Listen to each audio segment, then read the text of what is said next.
My guest for the show is Cormac Russell. He's the managing editor of Nurture Development, the leading asset-based community development, that's ABCD organization in Europe. And he's a faculty member of the ABCD Institute at Northwestern University in Illinois. He works with local communities, NGOs, and governments on asset-based community development and other strength-based approaches in 4 continents. His book is Asset-Based Community Development, ABCD, Looking Back to Look Forward. Great to have you on the show. I've been looking forward to this a long time. Good to be with you, Rob. Good to be with you. I really feel that we are kindred spirits, and you're doing bottom up and connection hugely, and it's very exciting what you're doing and the kind of thinking that you're putting out there. So start off by telling us a story. You use stories a lot in your work. Tell us a story that kind of gives an idea of what you're up to. Well, there are just so many stories, but one that really stands out for me, because I was there last week, is 7 years on in Croydon, which is a borough in London. And the story that's emerging there is a story about a whole set of different players who are beginning to think about their unit of analysis in a completely different way. So 7 years ago, the unit of analysis, their unit of change, was the individual and how they could change individuals. And the second unit of analysis was the institution. Today, their unit of analysis, their unit of change is the neighborhood. And being there for 3 days last week, what I kept hearing over and over again was a story which seems so countercultural. And it's a story about local residents, typically uncredentialed people, coming together and starting the conversation, not with what's wrong with them or what's wrong with their neighborhood, but with what's wrong within them and how they can use that. So one of the stories was about a mum who initially said she was very concerned that there was nothing for her daughter to do. So this is immediately an old story, the story that says, if I complain, I'll get the problem fixed by an outside expert. And the story immediately gets subverted by a community animator who says, okay, so, well, I know 7 other mums who've said the exact same thing. Would you come and meet them? And this is really interesting because it's such a granular part of the story, but it changes everything, from referring the mother or the daughter to a youth project to come meet 7 or 8 other mums just like you next Thursday night. And let's ask your daughter if she wants to come too. So we're literally changing in the story from somebody who's a passive client with a problem to somebody who's an active citizen with their daughter and their neighbors, creating a solution. And what they actually did over the course of time is the daughters defined that the problem wasn't the lack of stuff to do. The problem was that they were growing up in a neighborhood where one of the biggest exports is young people with aspiration. So if you've got any aspiration in this particular neighborhood, you aspire to leave. And what they wanted to do was to change that, to change the reputation of the neighborhood, and to make it so that if you had an aspiration, you could at least also have a choice, either to stay and fulfill that aspiration in the neighborhood or leave, but you chose. And one of the things that one of the kids said the night of the meeting was, you know, a lot of people say about our neighborhoods that they're places filled with workless people, which it's interesting. The word workless and worthless sound very, very similar. And that's not an accident, I think, because often we've confused work and jobs. And the work that the young people wanted to do was to actually speak with productive adults in their neighborhood, not just people with jobs, but people who were contributing their gifts in the neighborhood. And that summer, they banked something in the region of 400 days of time where 17 young people went to work with adults, or indeed volunteered with adults in their neighborhood. And what's interesting in the story is that young people are actually becoming the authors of the story. So they don't inherit a story that says, you know, you're worthless or workless. It's a story that they're shaping. So the first thing they do is they find, you know, what some people would call the positive deviance in the inherited story, and they start unweaving and unwinding the story they've been given, and they take responsibility for creating a new one. And so, you know, I just love stories like that because I think that's what bottom up is. When you've got people who have inherited a story, taking real power for making a new story and starting out by saying, let's define the problem in our language, in the vernacular, and let's go from there to create a solution that makes sense to us. And then by doing it, we literally have a different story at the end. And we hear this over and over again in our work. Okay, there's a lot to unpack in what you just said in terms of the ideas that you work with. I think the first one that's probably most important, I was kind of surprised about the way you ended it, because one of the messages that I get from your work is you don't go to people and look at them based on their problems, you look at them based on their strengths and resources. And before we started, I was saying we've got a lot in common, and I was involved in getting started the field of positive psychology. And back in the 80s, one of my thoughts was, instead of looking at people's problems and diagnosing their pathologies, look at their strengths and identify what they were, and see how you could build on their strengths. And that seems to be right where you are in really. Mm. And so there's a subtlety in the story, isn't there? Because, well, one of the things about ABCD is that if somebody, whether they start with a concern, or, so they don't want something to happen, so they're trying to move away from something, or they start with a dream or a care, something they want to move towards, the skill of the community builder is being able to bring them to a point where they can choose to use what's strong, even if at that time they want to use that to address what's wrong. So the trick, I think, with the positive orientation is that the person democratically with their neighbors decides what they have the energy to work on. And instead of being externally oriented, saying, well, the only way that we can fix this particular issue is by getting, funding or getting an expert in to fix it, what they start to discover is that they are the people they've been waiting for. And so they start to move into this narrative, which ultimately isn't about problem orientation at all. It's about possibility generation. So very quickly, the conversation becomes, look at all of the people who are employed. Why don't we ask them if we can hang out with them? Because being in relationship with them means that we get to learn something about what it means to them to be productive, to be a citizen. So the interesting thing is that you can sometimes go in through the eye of the storm, and the skill and the craft is, even though you've started the conversation with the issues around worklessness or the issues around reputation, you're immediately saying to people, what have you got locally within your control that you can use to address, if this is where you want to start. And what I love about this is you describe it as the top-down obsession with what is wrong has caused huge harms to millions of people. And when you talk about those identifying people based on what's wrong, and the common way that people think about to fix it is to bring in a professional, bring in an external expert, or come up with external funding. And this is top-down thinking. I think this is also based on the idea that people are immersed in an authoritarian culture and economy. And so they're used to the idea of, we can't do this ourselves. And so what you bring to the table is a change in the way that people see themselves, and so that you empower them to uncover and discover and identify their strengths. And the other, a really important thing that I think you mentioned is connections that they have with each other, the glue that holds them together that they don't even realize. That's right. So, That's right.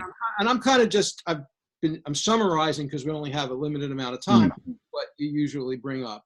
So, but am I nailing it? Absolutely. Absolutely. So it's just this idea that people can't know what they need externally until they know what they have internally. That's really the essence of the idea. So change in community comes from inside out. And what's interesting as well is as you invite people to look at what they have internally, in the sense of internally within the neighborhood, you start being able to get in a position where they can connect not just with other people, but they can also connect with the economy, with the culture, and with the environment. And that creates incredible power. When people start focusing as a starting point on the external asset, largely what ends up happening, as well as getting a top-down solution, is you get all kinds of dependency. So the assumption becomes the only way my life can get better is if somebody from outside comes in to make it better. That immediately is the opposite of power. That's clientelism. That's supine, on your knees kind of thinking. And it also means that the ability to, the mode of production lies with the elite class rather than with the citizens. So it's anti-democratic as well. And the problem is that people are raised, they're taught in school to be passive. They're taught to become authoritarian, not in that they're the authoritarian leader, but they're the recipients of authoritarianism who passively accept it. And what you're basically doing is going in and saying, hey, you've got strengths, you've got connections with each other that make you powerful, discover them and tap them. That's right. That's right. And we're all creatures of narrative. So if we step out of one narrative, we step into another. And really, this work is about enabling people to understand that they can actually create the narrative with their neighbors. So one of the things I think sometimes happens is outside professionals who are well-intentioned get a little bit anxious or upset at this point. And what I would say is the idea that an outside professional or indeed an institution has a monopoly on our health or our justice or our economy is one of the most crazy ideas in the world, and also explains not alone why we disable citizens, but why we have such a huge amount of burnout among professionals. Because asking professionals and institutions to do the work of citizenship is probably one of the biggest reasons why our institutions don't work. So ironically, not alone do we disable the bottom up, but we also disable the stuff that needs to be done in the institutions. And so we're losing out on the double. And it's an unsustainable model, I think, which is beginning to really see the last chapter of its time. Yeah, what you describe, I bring them up a lot. I think that you're describing some of the ideas of Paulo Freire. That's right. Yeah, because he basically says the oppressed have to help themselves. People have to help themselves. You can help them to develop the skills, but you can't do it for them. And you talk about this, the way that professional is. What's the term you use? Professional is. There's a concept you have where professionals are a problem. Yes. Talk about that. This is another top-down concept that is a problem. So it's this idea. I mean, I'll give you an example. So in every doctor's surgery in the industrial world, or however you care to call it, Western world or whatever, it's an elusive concept these days. 20% of the people who are waiting in the doctor's surgery to see the doctor are not biomedically ill.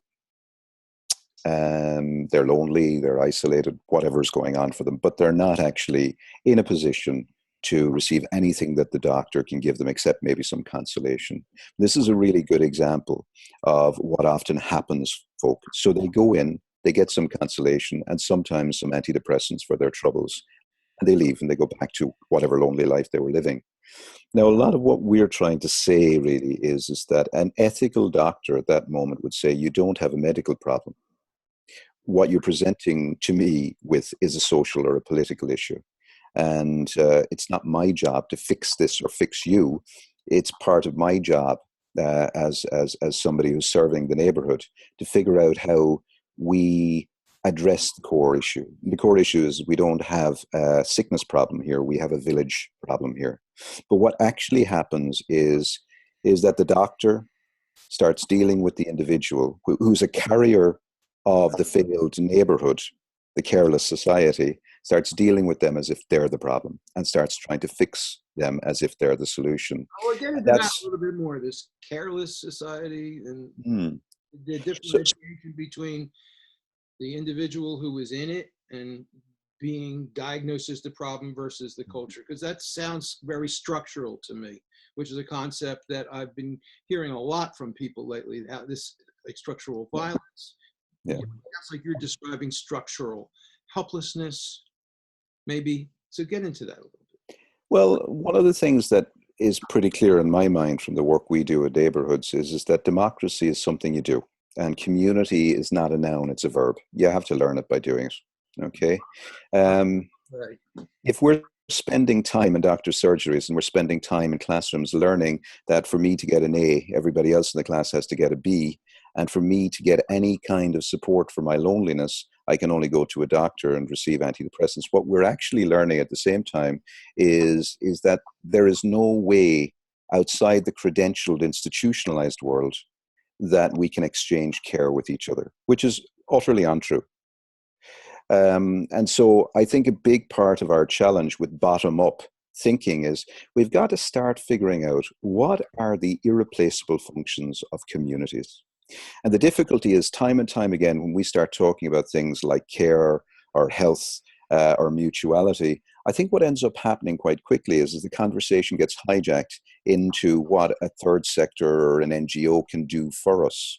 So we're almost immediately in this scenario as family members and as citizens generally outsourcing our problems, or outsourcing what we see as problems. So for quite a number of decades now, people with disabilities or varying learning abilities have been exiled from our communities. And it's really, really interesting to see among so many kids who've grown up, or, young adolescents now, who've grown up in a generation where they have not been surrounded by people with varying or differing abilities, how they really don't know how to be. So these functions that enable us to be caring, to be in a situation with other people who think differently, who have different levels of support needs, they have to be practiced.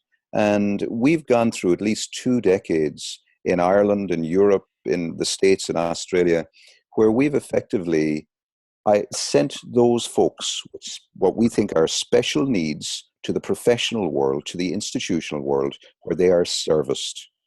And consequently, We're or dropped. absolutely, absolutely. That's all part of the package, And now, what's interesting now, Rob, is we're in a scenario, I think, certainly in Europe, and I think it's true in Australia too, and the States increasingly, where we're talking about austerity, which is another word for fiscal retrenchment. So there's a cutting back on services. And now we're hearing more and more conversation about community needs to step up. We need to find a way for community to engage with people of different support needs. And what we're beginning to realize is community is amazing. It has huge capacity to do these things, but it's also like land. And land is really interesting. If you keep monocropping land, what eventually happens is you leach all of the nutrients out of the soil. And so I think in a lot of ways, our communities have been monocropped for decades upon decades upon decades by outside agencies trying to help, but with a very narrow model of helping. The model has been, we'll either do relief to you, so we'll stop the bleeding, we'll perform rehabilitation on you, or we might do some advocacy work.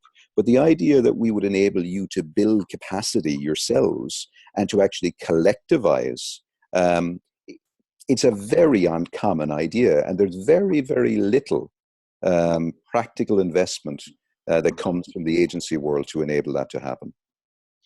Okay, so we need to do an ID here. This is the Rob Call Bottom Up Show, sponsored by Op-Ed News. You can get it on Pacifica Radio, Progressive Radio Network, at iTunes, Stitcher, at opednews.com/podcasts. And you're listening to Cormac Russell. He's the Managing Director of Nurture Development, the leading asset-based community development, that's ABCD, organization in Europe. And he's a bottom-up rock star as far as I can tell, in my opinion. You've really taken these ideas and you're doing things that are just amazing, and you're creating an approach that is practical and incredibly powerful, and tapping the power of the people. Now, what you were just talking about, it almost sounds like what's happened in the last couple decades is, for the most part, in the industrialized world, and I don't think it's the Western world anymore, because the evangelization of the industrialized world has hit most of humanity. There were a couple 100 million indigenous people left who have not been industrialized with these top-down ideas that have basically destroyed villages, destroyed local culture. And so what you're doing is kind of bringing it back in a systematic, conscious way. That's the attempt, and I think we're enthralled by this. So the World Bank recently announced, uh, and again, it's announcements that are hard to hear in any other way but positive terms. The announcement was that they're going to invest multi-billion-dollar investment into the electrification of the global south. Now, I think the industrial ear hears that as a positive thing. But what I hear is that, to quote Ivan Illich, is essentially declaring war on subsistence. Because my experience in the global south, where we've done extensive amounts of work, is when you go in and you develop, in inverted commas, top down, these global south villages, what you really do is you displace most of those with mobility, send them into the cities, where they largely get very poor jobs or no jobs at all. And you actually grow this incredible level of poverty, which again, another industry grows around. Depression and loneliness. That's right. That's right. So, so in the name of development, we will hydro dam significant areas of some of the most beautiful landscape on the known planet in order that these people can live up to the middle-class industrial yardstick that we've created, which is essentially pretty much all the evidence telling us, making us sick and destroying our planet. Now, the reality is, in the global south, there's an incredible opportunity for a different way to help people and help the planet, a bottom-up way that is local. That's absolutely right. There's no reason to make these gigantic top-down energy resources when there are more cost-effective, bottom-up, local energy creation opportunities that actually produce a lot of jobs, rather than these centralized ones where, when you have a centralized electrical grid, you lose an enormous amount of the energy just transmitting it out to the localities. So if you create solar energy, if you use wind energy and water energy, and you do that in a local way, then you can create a more sustainable, more futuristic, really, way that works better. Absolutely. And what you do is you shift the narrative from mass production to the production of the masses. So it's a really interesting thing. The two great mysteries in the world, I think, are, the first is growth. I mean, growth in the sense of a child grows, a hedgehog grows. But the second is, and this is probably the greater of the mysteries, that in the natural world, things know when to stop growing. Human beings don't, or at least we don't do what we know. And so, for example, working in Rumbek a few years ago, which is in South Sudan, and seeing the wisdom of indigenous people who could have had an electric generator, but instead created a generator that essentially looks like a merry-go-round made out of bamboo, so that the children play on the merry-go-round, and in the process of playing on the merry-go-round, actually create the effect of generating the pull that's required for the well to function. Well, I really believe that the industrialized culture has systematically and intentionally tried to wipe out and destroy indigenous culture. And in countries like Australia and Canada, they literally took the children of Aboriginals and put them with Christian families in an attempt to, in a generation, destroy their culture. But I believe that if we're going to save this planet and save its biodiversity and save humanity, we're going to depend on indigenous peoples to teach us how to return to bottom-up living, which is the way that humans need to live, the way they evolved to live. That's exactly right. And, going back to some of the original thinking at the start of the interview, if you ask the question of most industrialized countries, or even a neighborhood, one of my favorite questions to ask people is where have all your shamans gone? And many people say, what's a shaman? I explain. And they say, oh, we don't know what they are. We've never had them. I say, oh, you've had them, but they're all now in psychiatric wards. And we're slowly going mad without them. I So interviewed Bonnie Burstow. She's a kind of a psychiatrist who is opposed to psychiatry. And she basically says that there's no biological evidence that any of the psychiatric drugs actually produce anything useful, and that most of them damage people and hurt people. That it is a government-backed profession and the government is used to force treatment on people. And what we do know is that in cultures that don't use drugs, that instead use the community to take care of people who have the kind of diagnoses that psychiatrists put on people, people do better. Mm-hmm. And what Burstow told me was that the people who never get the meds do best of all.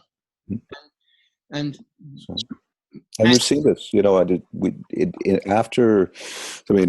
some complex scenarios to unpack with this, but after the genocide in Rwanda, when they estimated how long it would take them to prosecute each of the individuals that were involved in, the various sides of the genocide, who were actually engaged in genocidal activities, they estimated that to do it through jurisprudence would take them somewhere in the region of 220 years.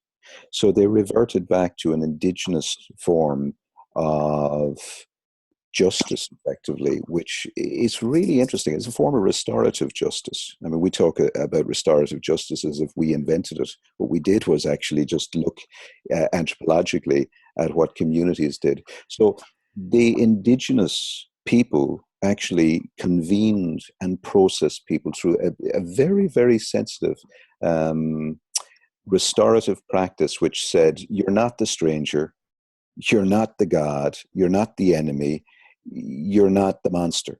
You're a human being who did monstrous things, and you're us. And we need to figure out some way of now writing the next chapter. And out of those processes came really interesting decisions. And one of the decisions was to allow many of the buildings where the genocide took place to stand as they are. So not to remove the blood, not to create museums, to literally leave them as they were, as a reminder, lest we forget. And I think that kind of wisdom is it's easily lost and it's hard won. So, in all kinds of ways, top-down interventions displace that kind of wisdom. They do it often without even realizing they're doing it.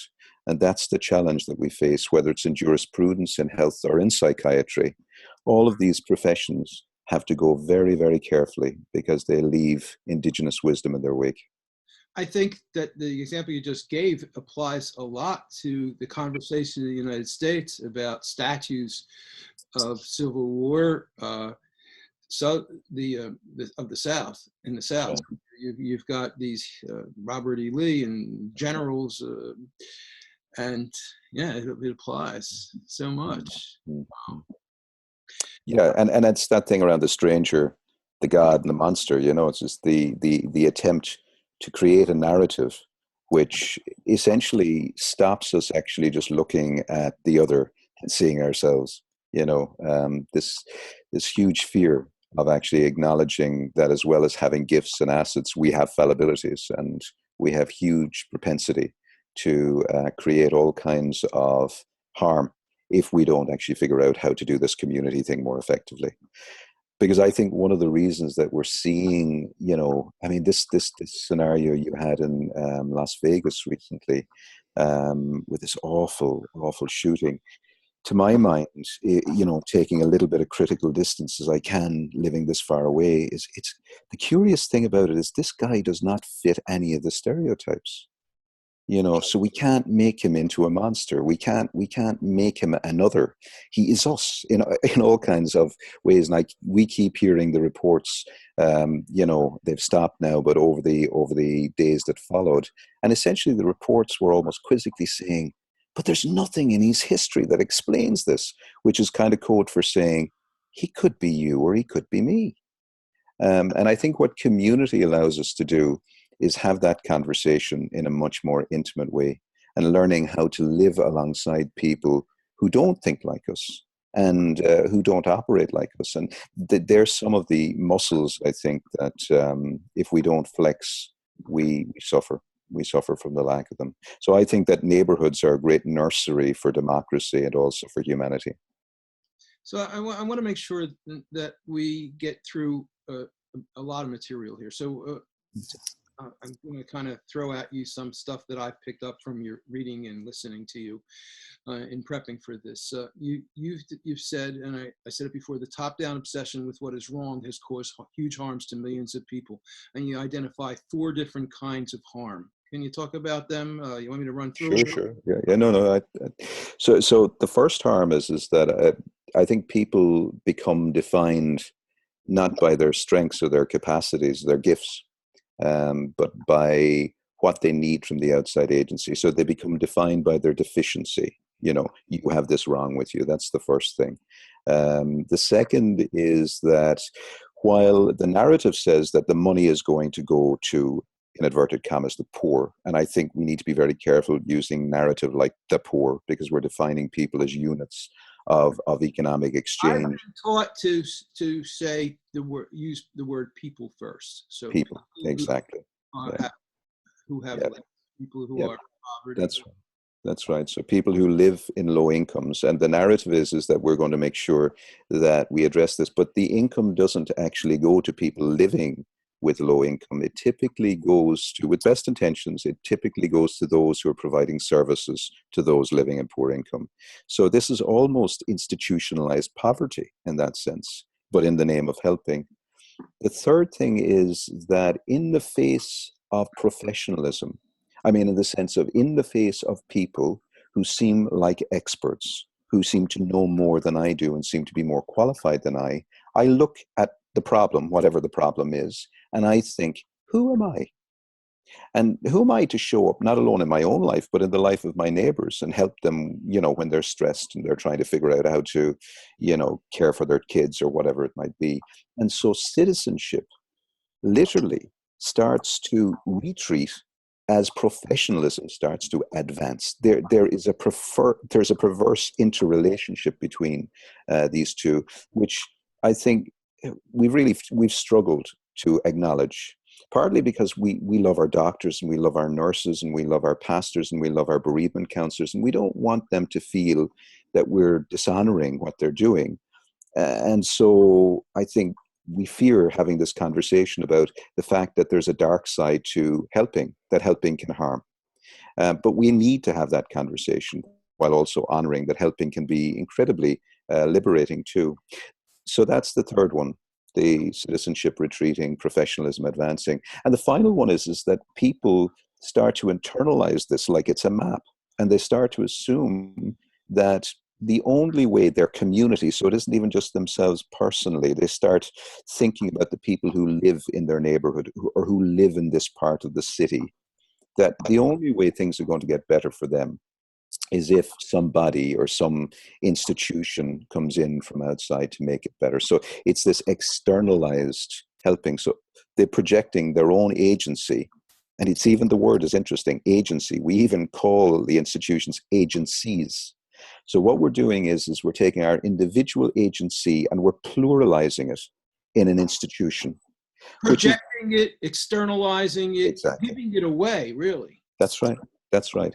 And the institution is appropriating it, which is interesting. So it's taking functions that belong to the individual, the household, the community, and it's appropriating them. Castrating them. Yeah.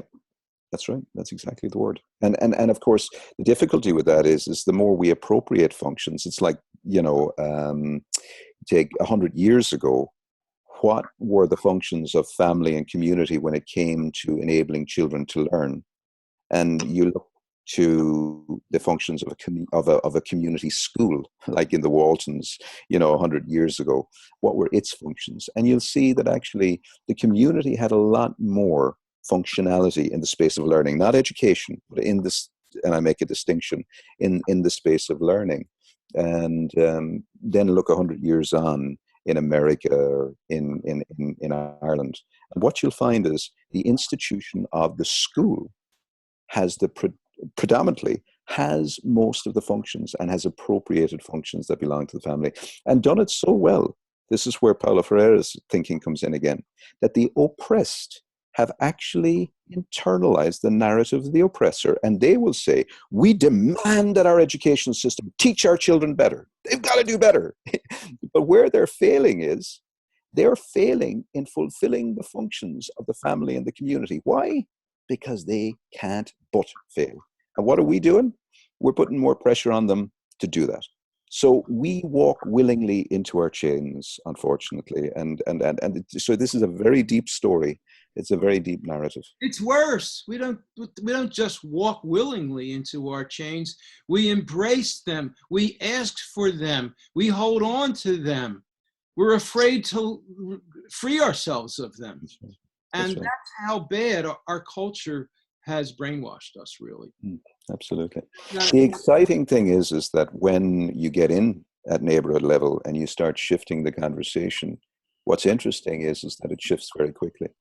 So somehow, by getting in and actually having conversations with people about what they care about enough to take action on, you very quickly start to discover that people are they're hungering for another conversation, and it takes a bit of skill, but it's not so hard to do. And maybe we'll have time to talk about how it's done as well as why it should be done. Go ahead, talk about it. Well, let's do another ID. This is the Rob Call Bottom Up Show, sponsored by opednews.com, available on Pacifica Radio and iTunes, Progressive Radio Network, on YouTube, on the Op-Ed News channel. And I'm speaking with Cormac Russell, who is, to me, a bottom-up rock star, really. And he is the managing director of Nurture Development, the leading asset-based community development organization in Europe. Asset-based community development is ABCD, and he's a faculty member at the ABCD Institute at Northwestern University, Illinois. So talk a little bit more about how you get communities to take back their power, to find, you give a list of 3 things that need to happen. Assets must be identified, connected, and mobilized if we're to see real change happen in our world, you say. That's right. That's right. So, and that needs to be done at community-wide level. So I think the first thing is the scale. We're obsessed with scale in the world today. We love things that can be standardized and brought to scale. And the truth is that you can't do community work at scale. Once you've seen one community, you've seen one community. You can't generalize, you can't standardize. So I think the first thing is being prepared to accept that wonderful maxim from E.F. Schumacher, that small really is beautiful. And working in neighborhoods, working in small bounded places, villages, estates, blocks, where people know each other, they see each other. There's the ambient kind of random bumping into each other, which means familiarity and a shared space. At least give us something that we can work on and that we can begin to build on. So working in, with populations no more than 3,000 to 5,000 tends to be a threshold. And lots of what seems to work really well in my mind is, first of all, even just a handful of people, somewhere between 7 and 12 local residents who say, you know what, instead of being single issue, instead of wanting to set up a cafe or, run a Christmas fair, what we would really like to do is get intentional about creating a culture where people belong. And we'd like to do that. That's our thing. And the example I often give is the example in a place called Hodge Hill in Birmingham, which was a neighborhood that had the ignominy of the Prime Minister of the time, David Cameron, saying that this is an exemplar of broken Britain, that neighborhoods like this were a perfect example of all that's kind of wrong with the country. So they were spitting fire really 7-8 years ago with this kind of awful deficit scarcity narrative being visited on them. And a guy by the name of Al Barrett came in, and he's a pastor, but he decided that he was going to take on a very different role than the traditional pastor. He said, I think what I need to do is build community. So he found 7 people in the local neighborhood who were interested in this idea of creating community spirit. And he said, well, why don't we go out and find the connectors? It's kind of like what Malcolm Gladwell talks about in Tipping Point.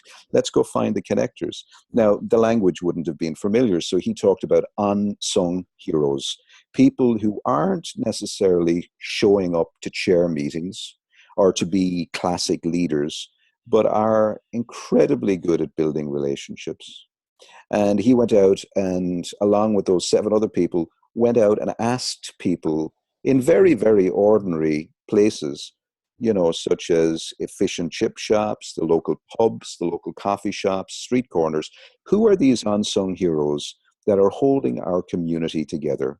Shy people, quiet people, people of all different kinds of age groups were nominated.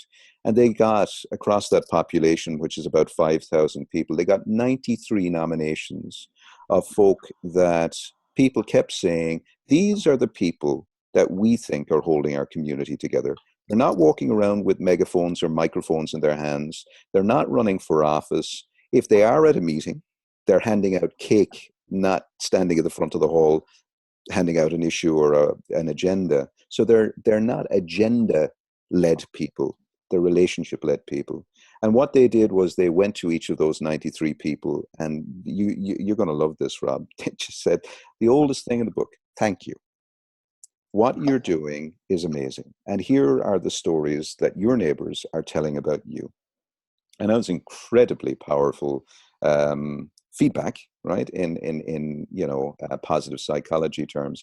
But then what they said was, what we'd like to do is not alone say thank you to you personally, which is really important, but we'd like you to meet another 92 people in your neighborhood who you may or may not know. You certainly won't know them all, because we think that there would be incredible power in you meeting other connectors and beginning to have a conversation about this place that you call home. Bringing the connectors together. Bringing the connectors together. So creating a connector table. This is a really powerful way of, if you like, organizing or beginning to think about how do we actually build power. And it's power of the heart rather than, hierarchical. Turbocharging connection. That's right. And then they said, would you bring 4 people from your street who you think maybe need just an invitation to get more involved, but they have the orientation and the spirit that if they were invited, they'd come along, and this would be an inspiring thing for them to be part of. And so I literally, this guy goes from 1 himself to 7 other people plus himself, 8 people, to 500 people before any discussion takes place. And then he begins the journey of, let's try and have a different conversation. And he was very intentionally using approaches that we would call asset-based community development approaches, and really intentionally thinking about community building. Now, what I find very exciting is if you look at a neighborhood that experienced classic community engagement or classic consultation, and then you look at the neighborhood of Hodge Hill, what you will be seeing fundamentally is a different set of conversations. So the community engagement piece, in my experience, is code for let's recruit clients for our programs and let's talk nicely to them so we can get as many as possible. That's often what community engagement has become. We have the agenda preset, we've just got to convert people. The consultation is worse because it isn't just a preset agenda, but we also know what the outcome we want is. And so largely what we do is we use people as consumers of a predefined outcome. and then we try and get them to rubber stamp what we're doing. And in both instances, all we're really interested is in, it's a soft form. In fact, some would argue it's not soft, but it's a form of colonization. So we're pulling people into our agenda. What happened in Hodge Hill was there was no agenda, well, excepting just building relationships, and not just relationships that were about love and affection and mutuality, but powerful relationships as well. And the objective, if you like, if there was one at all, the objective was to enable people to be able to really think about what would happen if in 10 years' time this was a great place to live, building on all the great things that are already happening. So let's honor that. But what else would we love to see? And what's really interesting to my mind is that we don't just stop there, but that we would say to people, now that you've got a clear vision of what it is you'd like to see, and sometimes it takes 18 months to really work deeply with people in these conversations to get a clear vision, but beginning to hear those into expression and then saying to folks, so what from that vision could you do without any outside help, just with each other? Just by really connecting and tapping into what's local and within your control. And then the second question follows after that. What is it you could do, but with some help from outside agencies? And then the final question, what do you want outside agencies to do for you? What's left? And what's really powerful about this is that we're saying by those three questions, we're not saying we don't need government.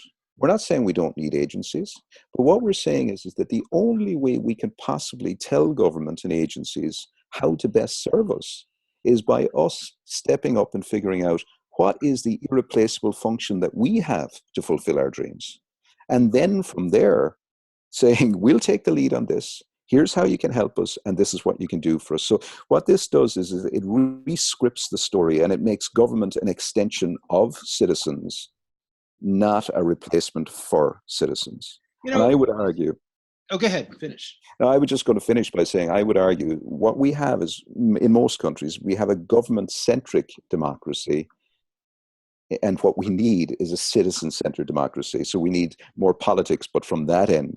And that's the struggle. That's the contestation point between those two things. Okay, so this makes me think, I've just been holding back a lot. So one thing, I just want to start with the professional side of things. It seems to me that every professional should learn about these issues and about how if they go to any client with the top-down approach that you've characterized them as doing, it's going to disempower them. It's going to castrate them. And every professional should learn that. And they should, I mean, that should be part of their training. Is there any kind of effort to do that? Because every lawyer, every doctor, every nurse, every administrator, every leader should be understanding that. And this seems like a really big deal that from an educational perspective, that should be going back to the school, all these professional schools. It should. So the premier helping profession is the medical profession. And they have a word for this, which of course classically is a Greek word, and it's iatrogenesis, which is doctor-induced sickness or doctor-induced harm. And we have lots of examples from thalidomide to, the annals of history are replete with examples of how doctors can do harm. So they actually, they are trained in this. But what's really interesting is you could take a really, I think, a seminal example of grassroots movements, in my mind, would be La Leche League International, the breastfeeding movement, which actually started in Chicago with Marion Thompson in 1953, and today is in 87 countries around the world. And Marion would say, I interviewed her for my book, and Marion would say there are three things that are absolutely critical here to movements. The first is that, movements need to be small and local. So in her language, she says everything must be kept mother-sized, which I love. The second thing she says is movements must be clear about what they're for. So they could have been against all sorts of things, including the formal industry, but they chose to be clear what they were for, and that's why they grew such a big movement. Now, the third thing speaks to your question.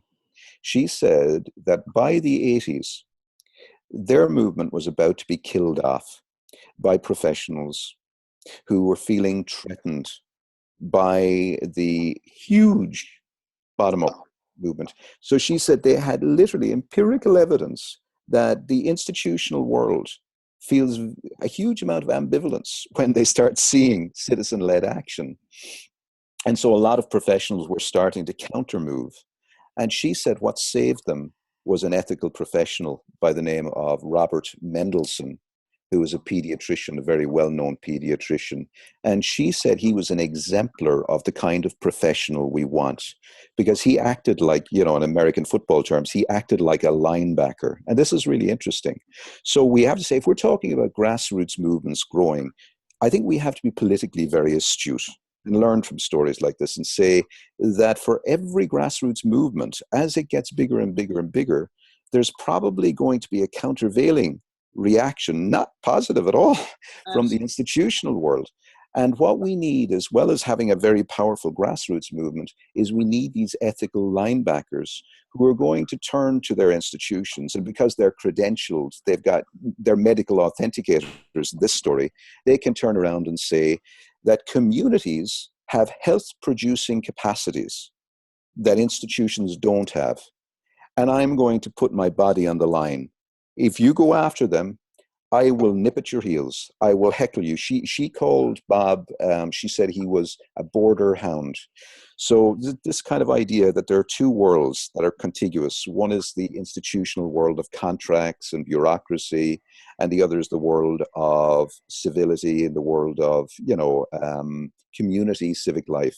And that effectively, most of the time, they're rubbing against each other, like grating against each other. And she says it's the in-between piece, it's the gap. So in ABCD, we call these professionals the gappers because they occupy the middle ground and help us with that contestation, which is very, very real. And it goes right back to Pharaoh. You know, there are some indigenous peoples who have special people who kind of are the bridge people between the shamans and the outside world. Sounds Yeah, yeah. So another thing that you made me think about is that people are not taught how to deal with professionals. Professionals are an integral part of this industrial culture, and they play an incredibly important power role. And people are basically brainwashed to be passively authoritarian receptacles.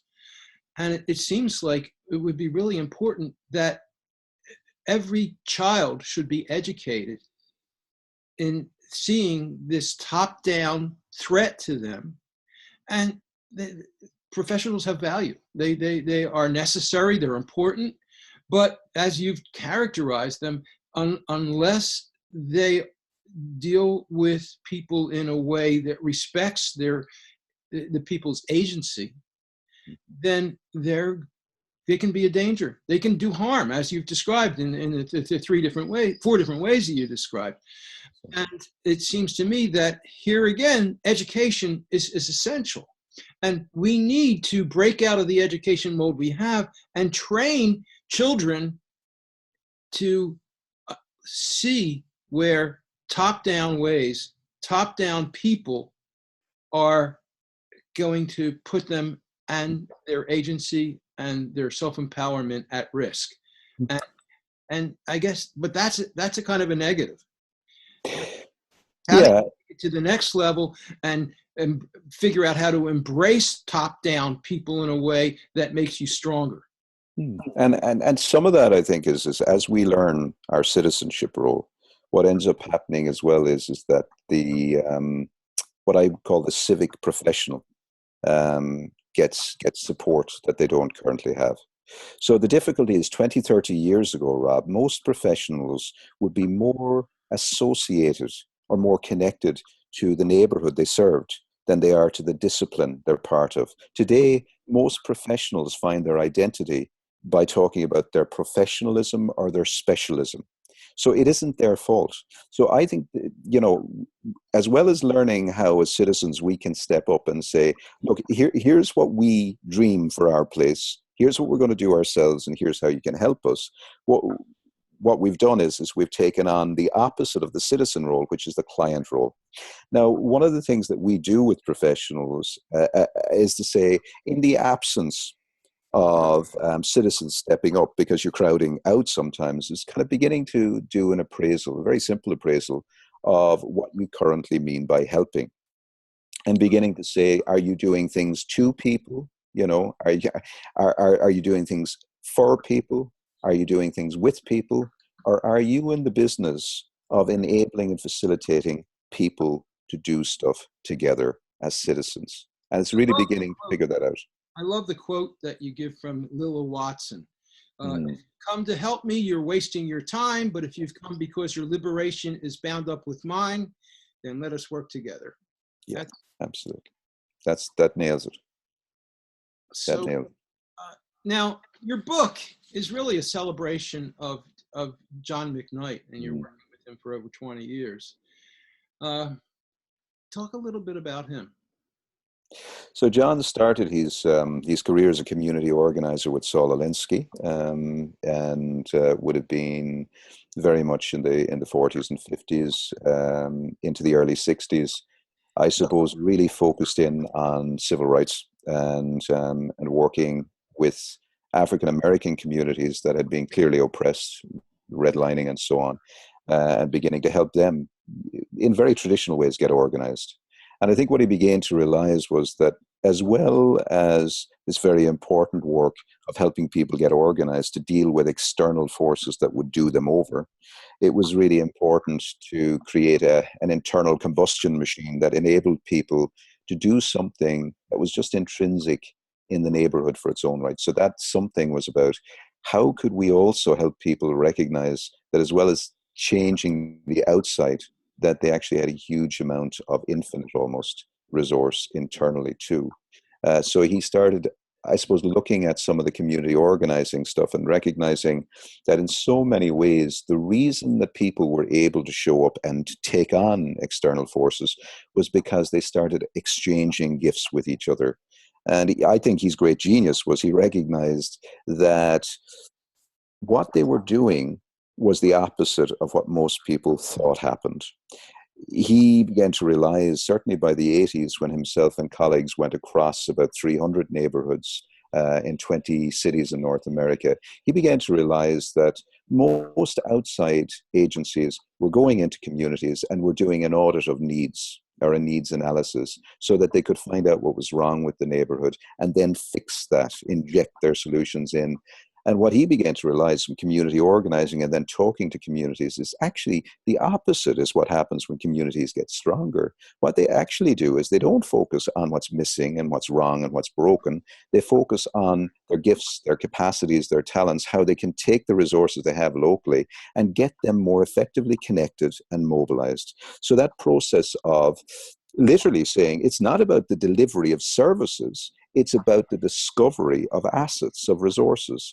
And he began to realize that there were 6 key assets in every community that was getting stronger. The first were the gifts of individuals. The second was associational life. So this is wonderful, I think, in, even in terms of positive psychology. This idea that indigenous cultures have a way of taking individual capacities and strengths and amplifying them and multiplying them. And that's the association. And I think association is probably a better word than network, because I think, my wife's member of a book reading club for 17 years, and I discovered last week they've never read a book. So what they're actually doing is something more fundamental around mutuality. But this idea that one person can't form a choir, and choirs are the great repository of ordinary voices coming together, sounding extraordinary because they've come together. So associational life is the place where, by consent, not for money, we actually exchange gifts with each other. and the whole becomes greater than the sum of its parts. That's the second. And the others that they identified were the environment, the culture, the economy. And I just love the fact that it seems obvious now, but at the time in the 80s when they started saying this in public, people were really beginning to realize what they were doing was they were talking into words, they were speaking towards a new story, a story that wasn't about communities are mapped by their deficits, then those deficits are addressed by services, and then people get better. They were saying that's not the truth. The truth is what happens is they discover their gifts, they get them connected, then they mobilize around those. That's how things change. And when that happens, and they invite outside agencies to come in and match those resources, that's when things really start to change. Are there studies that compare? Now, I got involved in positive psychology, and I came up with a model along the lines of what you're talking about. That psychology, there were tens of thousands of psychologists diagnosing pathology and getting rid of symptoms and fixing the pathology. And I, in the 80s, asked the question, how much can we help people by identifying their strengths and building on their current strengths and helping them with new strengths? Have there been studies that compare what you're talking about, helping people build their strengths versus coming in and doing the kind of top-down consulting?